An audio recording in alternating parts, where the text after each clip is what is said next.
Okay, y'all, this one is not a very pleasant topic, but it's something that I've been wanting to get out for a while because I know that when state officers go around and they're trying to influence chapters on how to vote, one of the things they say is that if you do this, you're going to tear your chapter apart.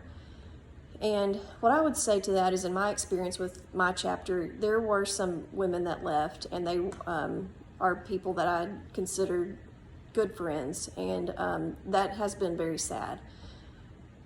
But what I would say is that they only say that to us, the ones who are trying to preserve the DAR. They don't say it to the ones who are trying to now foist this new idea on us that men who think they're women are women and can be members of the DAR.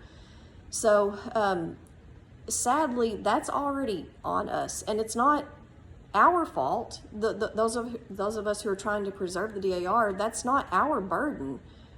The burden is placed on leadership who caused all of this, and it's really unfortunate. And again, that phrase gaslighting, that's what this is. It's like, we're going to force something on you, and then when you notice it and say something about it, we're going to try to make you feel like you're the one that's crazy and you're the one that's wrong and you're out of line and you need to just be quiet because you're causing trouble.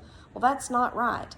And that's the very reason why we have to push back against this, is because that kind of a mentality is what is the problem. That's why this is a problem. It's not because we are just, what they call us transphobes, and we just don't like these men who think they're women. That's not that at all. As a matter of fact, almost every single, I won't go into that.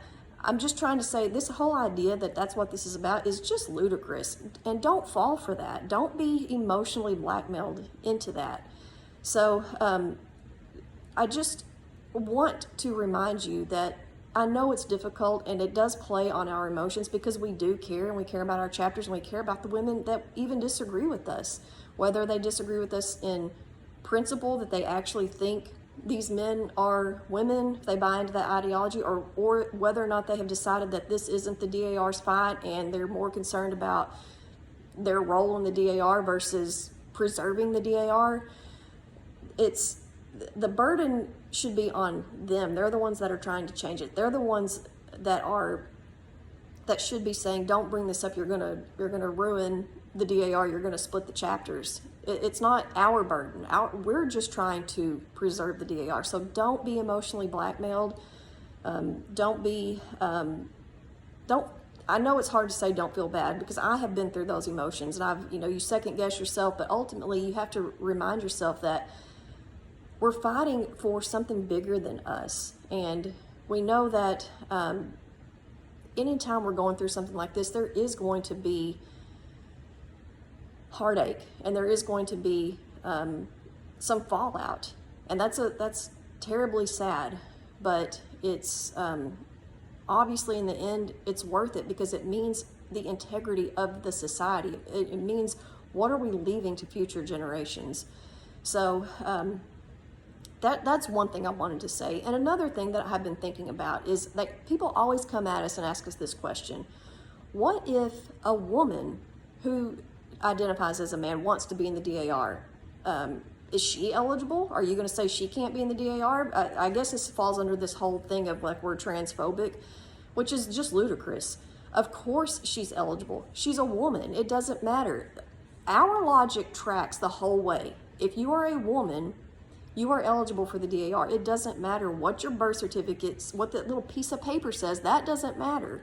If you are a woman and you have lineal descent of a patriot, you are eligible. Even if you have a beard, even if you think you're a man, you are eligible. So this whole idea that, this is transphobic it's just ridiculous. And all it is, it's a way to try to get us to be quiet. We care about truth. We care about the fact that we are daughters of the American Revolution, and that any woman of lineal descent is eligible. So if you are a woman, you are eligible, period. It doesn't matter how you identify. It doesn't matter your race, your religion. All that matters is that you are a woman and that you have lineal descent of a patriot. It's very simple. So those are a few topics I wanted to get out there, and kind of give y'all some clarity too when you're confronted with these things, when you are insulted basically when they insult you and tell you that you're wrong or that you're hateful or, you know, transphobic or whatever. All that's just silly. It's just silly. So don't fall for any of that. Okay, I'm going to wrap up this video, and then I think I've got one more, and then we'll close out for the night.